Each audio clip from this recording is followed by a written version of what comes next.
All right. Well, welcome everybody to the Future of Work Community of Practice webcast. Uh, Today, our guest is Tony Bond. He is the Chief Innovation Officer for the Great Place to Work Institute and an all-around expert in all things future of work. Tony is a former colleague of mine at Great Place to Work, used to be my boss, and just an all-around good guy. I thought he would be an excellent guest to have on our conversation today about the future of work as we're starting to explore what this future of work thing is, why it matters, and why we should be paying attention to it. So Tony, thank you very much for spending a little bit of time with us. I know you have a very, very busy schedule. Yeah, absolutely. Always nice to connect, Anil. Yeah, thank you. Yeah, you're welcome. You're welcome. So I know that you have been kind of going around the speaking circuit a little bit, talking about the future of work. And so I wanted to pick your brain for a couple of minutes and just kind of explore this whole notion of the future of work, because there's been obviously a lot of talk about it.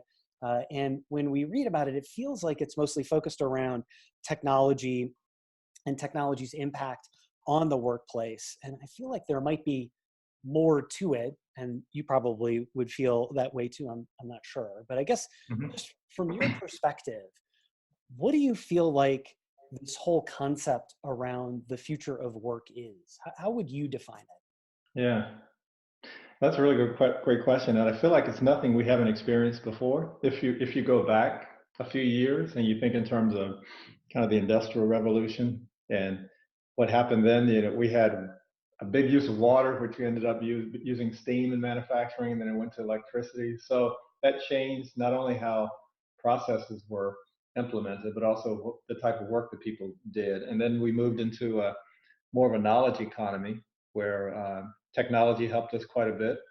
And even as an accountant, I had spreadsheets and Excel that I could use to help me do my work. So we've gone through these transitions, and now we've gotten to a place where it's sort of the creativity economy, I would say. And so when you think in terms of the future of work, I think it's all based on blending minds and machines together and somehow being able to bring out the best of both. And so we have technology that can help us, but we also have a chance to make humans even more like humans as we go into the future. So we're in a place more, most people would say it's kind of in a creativity economy, which innovation and is a big part of it.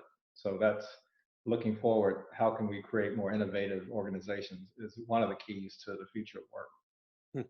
That's interesting. So one of the things that you said that kind of sparked for me was to make humans more human. So, I mean, I don't know, when I think of the future of work, at least the way that I've seen it, it's kind of the robots are coming. Mhm. But it sounds like what you're saying is that it's a little bit more of allowing people to be able to do more of what they're good at. Mhm. Yeah, a really good example. If you think in terms of manufacturing, that's a sector that's the employee base is aging.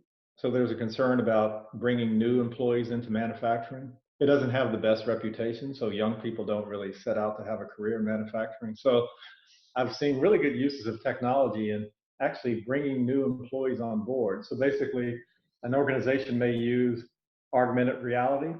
Hmm. A senior worker will put on these glasses and go through their normal routine and sort of create digitized ways of carrying that knowledge to the next generation of employees. And so as a new employee, all I have to do is come in, put on these glasses, and I'm basically being taken through my job responsibilities based on what was captured from that older employee who has left. And so it's a great way where you see technology is helping that new employee be even more impactful from day one by transferring the knowledge from the employee who's left and no longer there.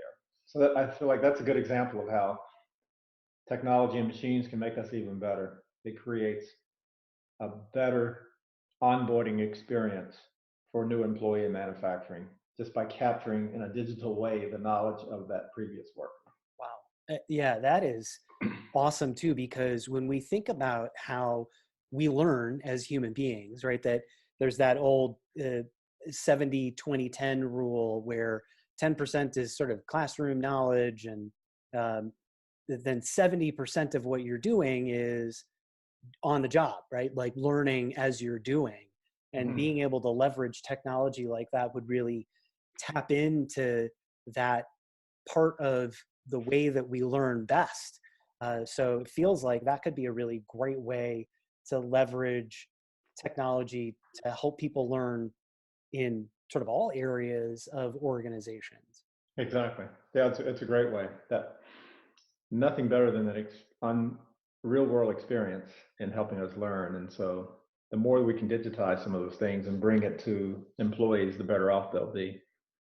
So why do you think there's so much trepidation about this idea of bringing more technology or leveraging more technology in the workplace? Why do you think that there seems to be this, this fear or trepidation from people on the front line, or Mhm. even as managers? Yeah, I think at a micro level, there's this fear of displacement of jobs. Um, we see technology maybe replacing a lot of the jobs that we have typically done. And so there's uncertainty. We don't really know what's left for us to do. And it's not the first time we've gone through this. It's like there will be jobs created that we can't even imagine what they'll be going forward. And so there will be a loss of jobs, but there will also be some jobs created that we just don't have today. And then I believe from a leadership perspective, we're creating an environment where people can do things pretty quickly. They can work in a much more autonomous way. And so as a manager, I'm left wondering, what is it for me to do? So there's concerns at a management level of what does it look like in the future? And then organizational concerns, because the good part about it is that we're not tethered to anything in the past. We can actually, in this new evolution of organizations, create something that doesn't exist anymore. And so there's opportunities for innovation and creativity. But along with that comes uncertainty. So even from an organizational design perspective, the old way of doing things may not be applicable anymore. And so we're not quite sure, how do we organize ourselves in this new way of working, blending minds and humans. So there's like on all different levels, anxiety based on a lot of unknowing, I believe. Yeah, that's such an interesting thing that you're talking about. It. There's some statistic that I read a while ago that the top 10 jobs in 2014 or 15 weren't even around, or many of them weren't even around in 2004. And so the acceleration of change within how we do our work and what the work is Mm-hmm. is happening faster and faster. So I want to double down on a couple of things that you mentioned that I've been thinking about a lot, and I think a lot of folks that might be listening to this webcast are as well. So one of the things that you mentioned was this idea of what does a manager do now in this world of work? So how do you see the role of leadership changing in the future as we're kind of morphing into this hyper innovation, hyper creativity employee? Mm-hmm.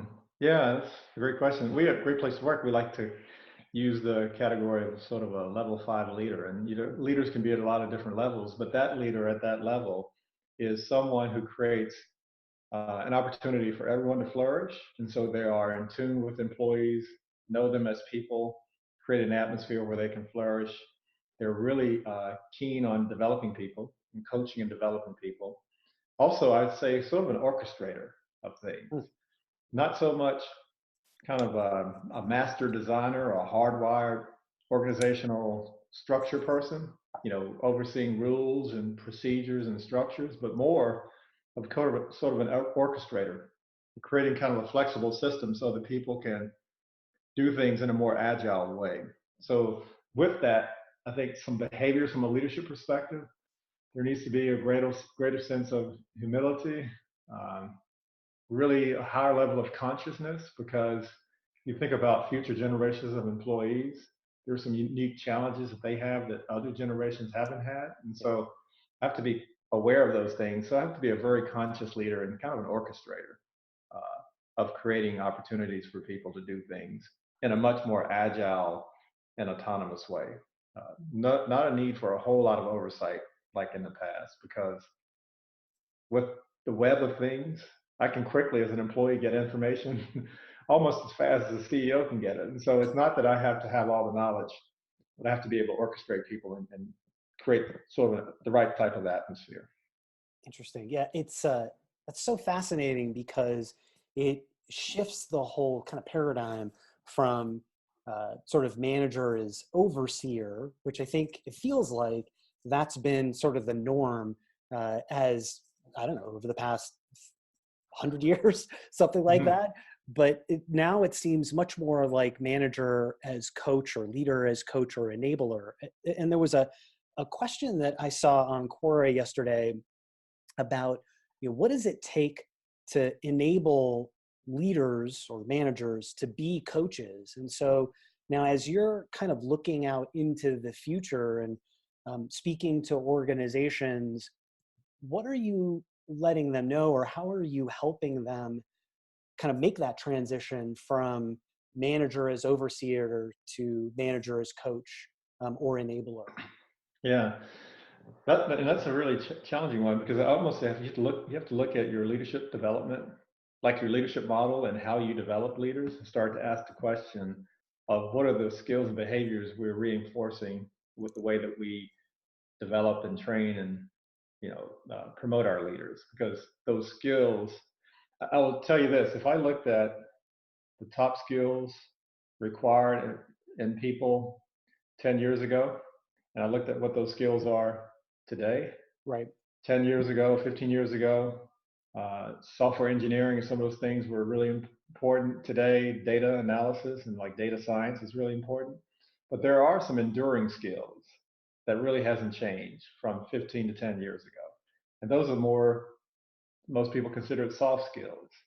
So it's the empathy, the creativity, those things seem to endure regardless of the cycle we're in from a business perspective.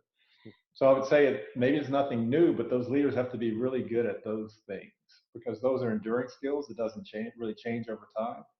And I think we've been sort of encouraging people to be specialists in technical expertise and really knowing all things based on their domain.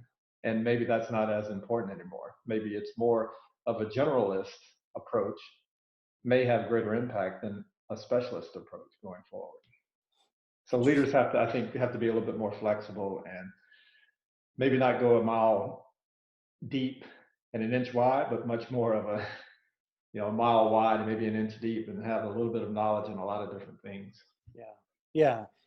That's, and I think that it feels like as we're kind of speeding along in the information age, that whole arena of expertise seems to be called into question all the time. So Hmm. I'm curious about you. So as we think about the design of organizations and the way that they have traditionally been designed, org charts and silos and all those kinds of things. So now as we look out into the future, what are we going to need to be thinking about with regards to organizational design that might be different than the way that we thought about it before? Hmm.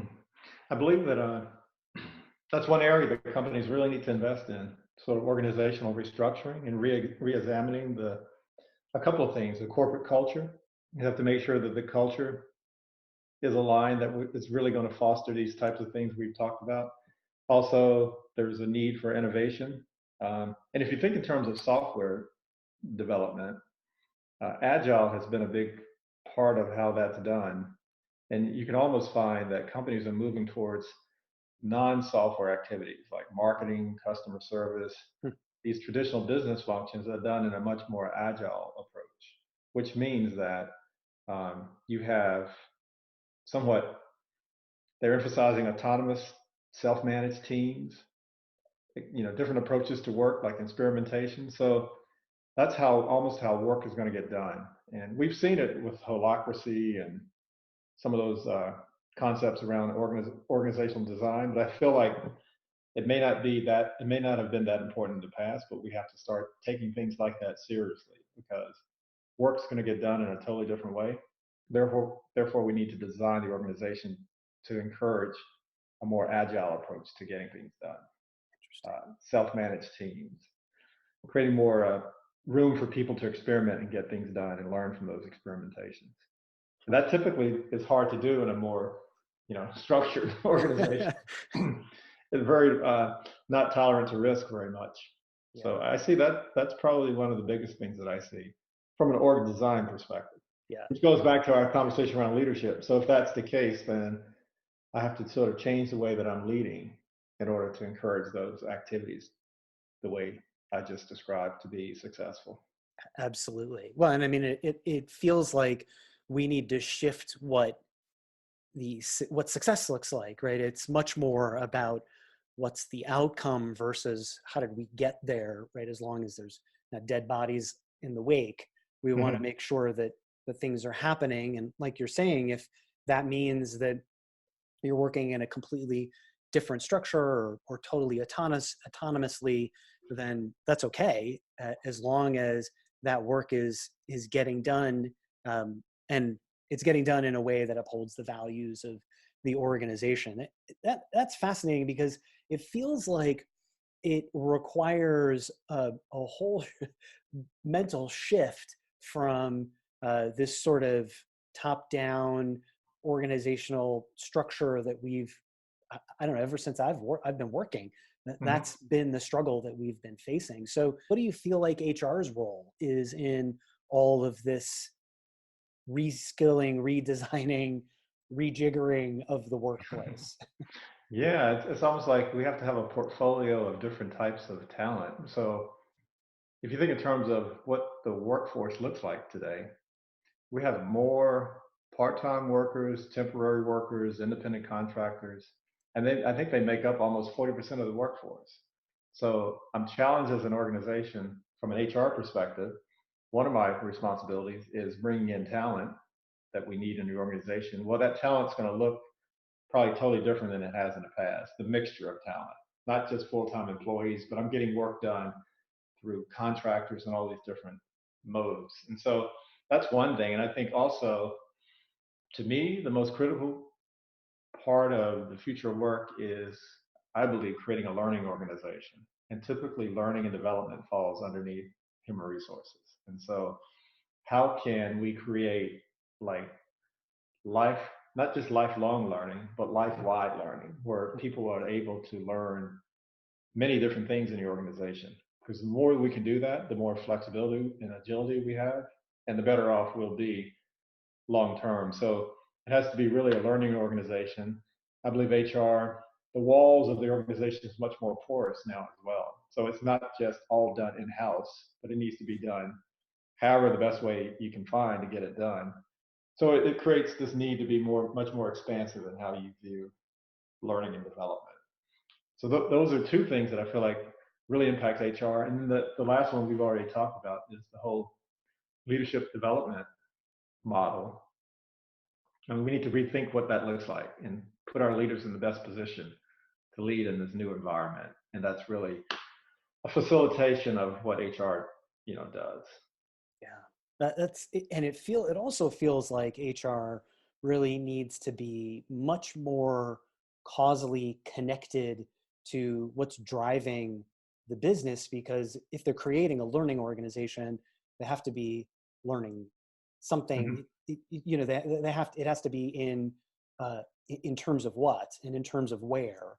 So do you feel like there also might need to be a shift in sort of how HR looks at themselves, in terms of, are they purely an organization that is going to be kind of looking inward, or do they need to be looking outward as well?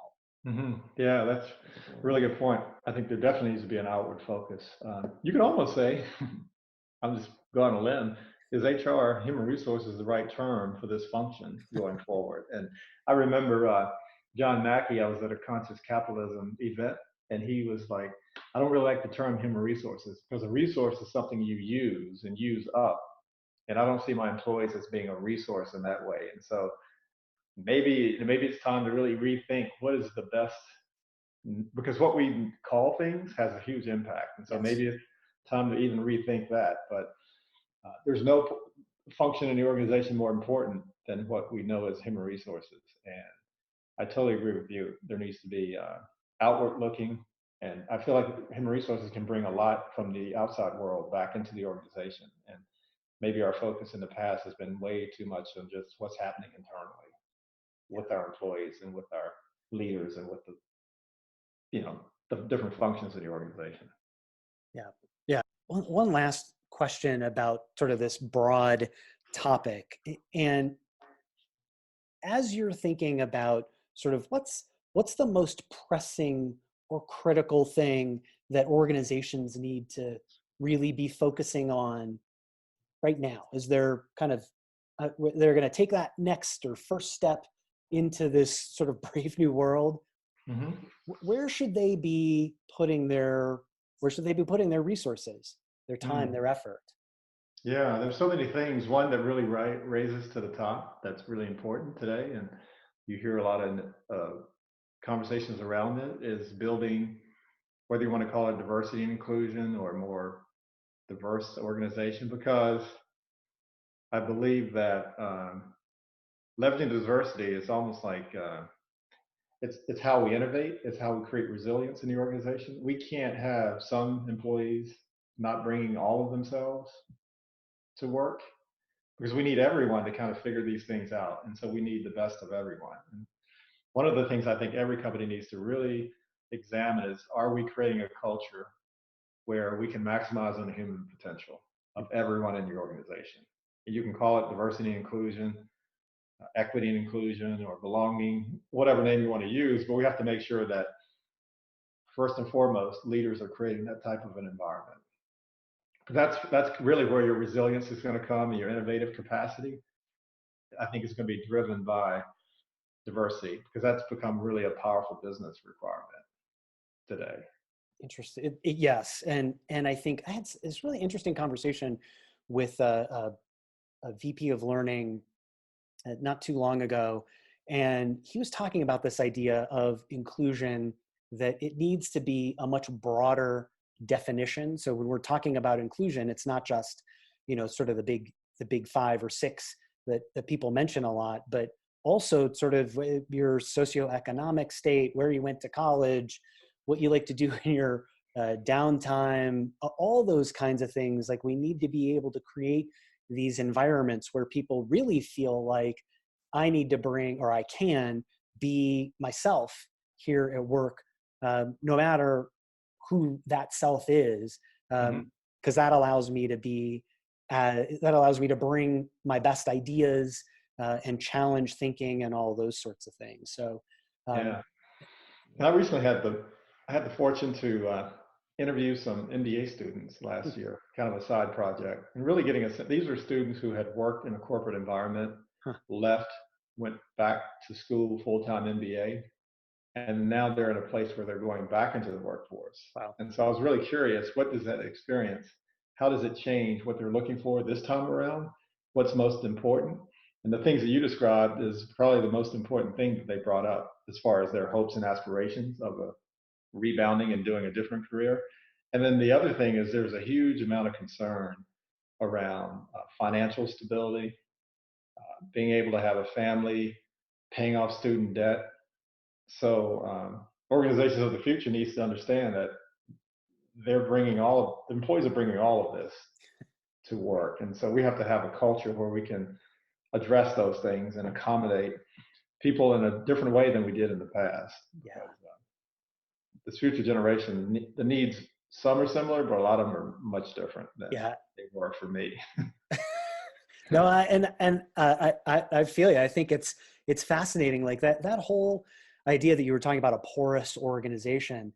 I think there's all this transparency, and some of it is through organizations kind of doing it on their own, and some of it is that people are demanding that transparency. And so I think the line between work and not work is vanishing.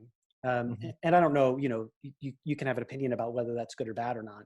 But I think, with Glassdoor and all those other sites that you can post things about your organization, there's much more sharing about what am I making? What are you getting out of this role?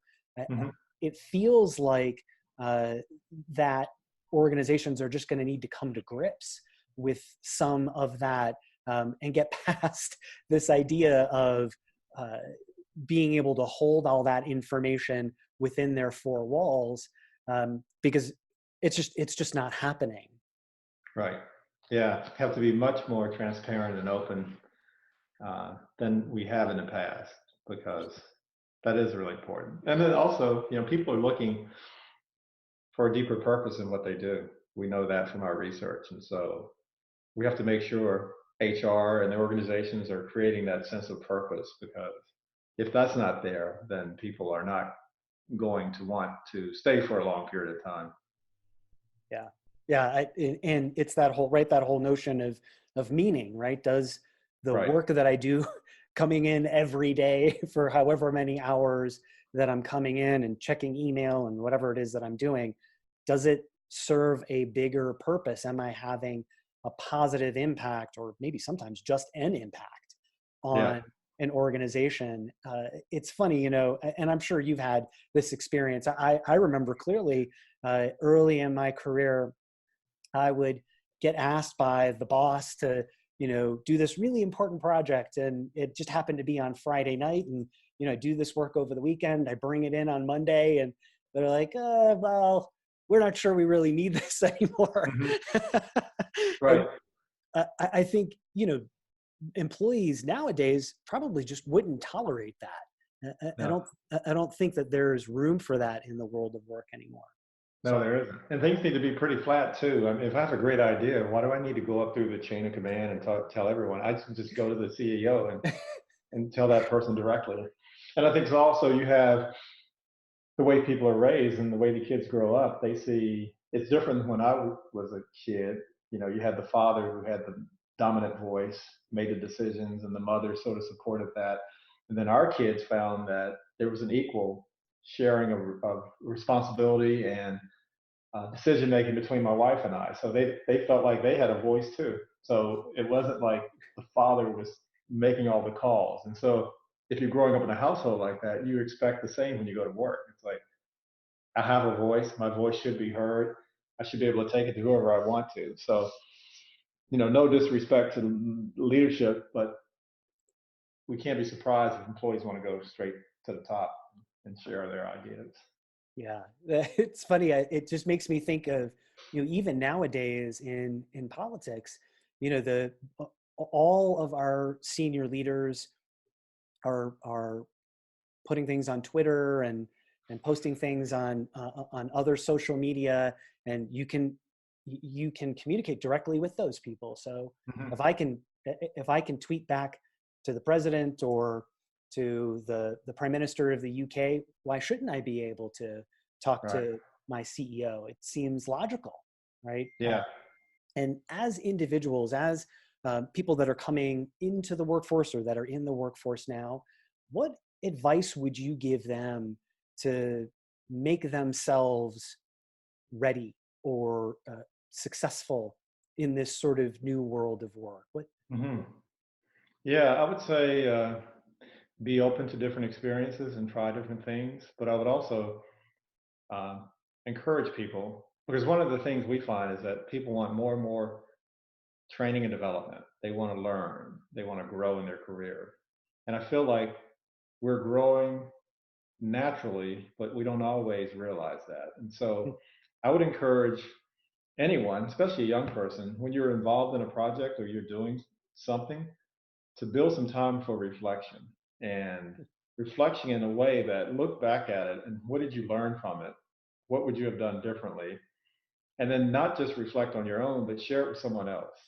I think that process of acting, reflecting, and doing it with others opens up our eyes to how we're learning and the things we're developing that sometimes we overlook.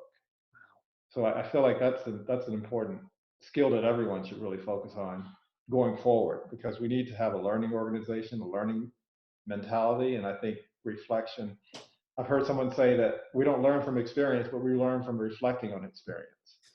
And so we don't always build in time for reflection. And I feel like that's key. Yeah. Helps me know what I need to do next time and how I can do it a little bit differently and be more impactful. So that's just one tip I would throw out there. I love that. That idea of giving yourself time to just sort of think about what it is that I just did. Mm-hmm. And did it work? Did it not work? Would I do it differently next time? Right. That's super powerful. I think that's great advice, Tony. And I think in this day and age, when we're just sort of so quote unquote busy, right? It's Mm-hmm. hard to make that time to really reflect. And that's just being able to think about things like that is a really powerful, powerful thing.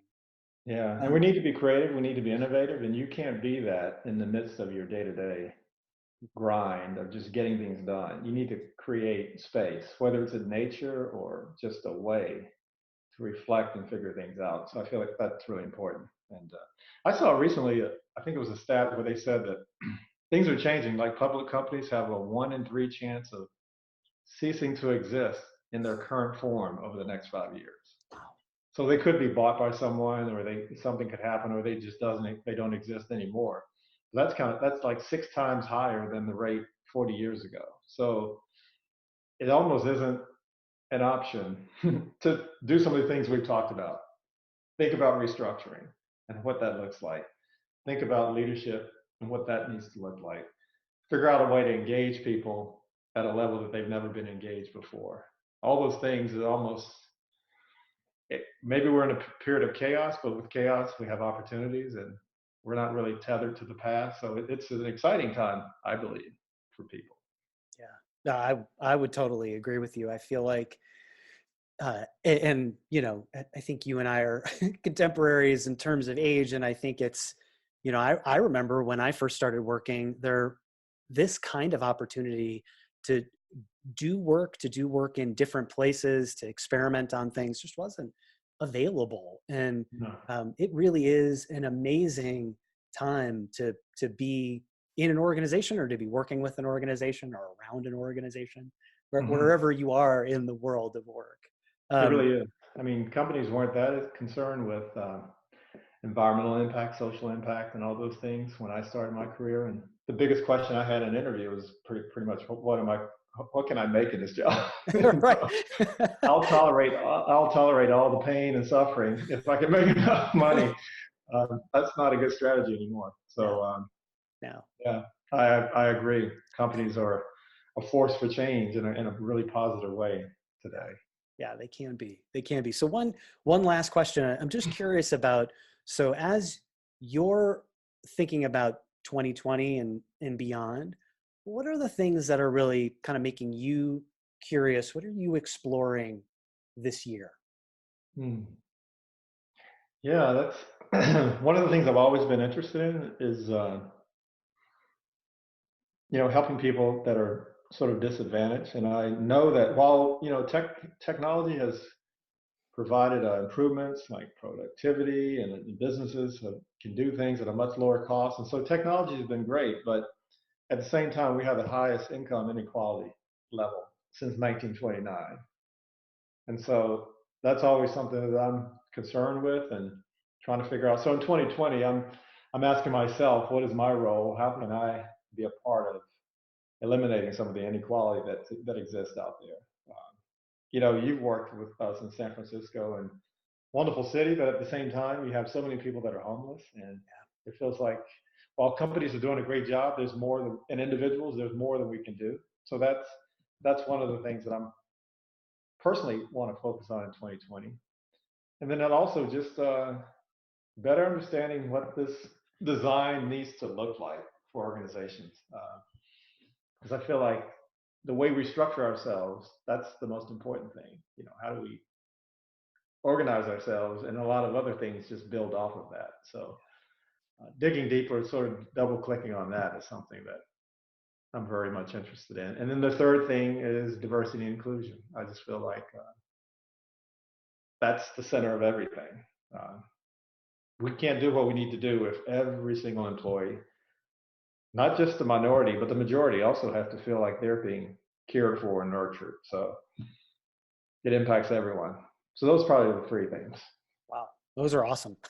Yeah. So, I had a conversation recently in New York with someone I know who does kind of search for executive positions in the HR space and the OD space. And I was curious to know, what is your search all about today? And finding people with org design background seems to be the biggest search they have, which to me means that that's something companies are really in need of today.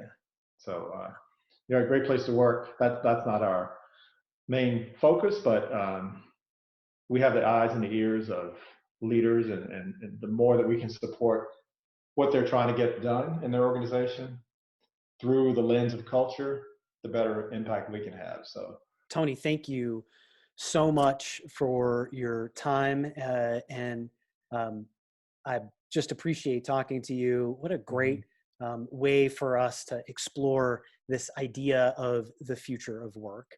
And well, maybe this time next year, yeah, we could circle back and see if any of the things that we talked about came to fruition, or um, or if yeah, everything has changed.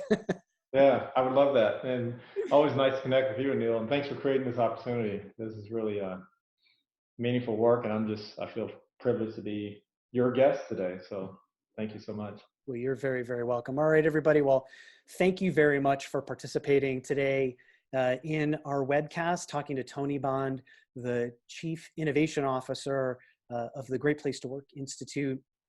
I am your humble servant and Master of Ceremonies, Anil Saxena. I'm the President of Cube 214 Consulting. If you have any questions, concerns, or comments, please don't hesitate to reach out to me either here, or you can get me on my website at cube214.com, or you can reach out to me on LinkedIn. And watch for our next webcast, which is going to be with Christopher Lind on January 28th. Invitations will be out soon. So thanks for your time. Look forward to speaking with you guys again, and have a great rest of your Tuesday.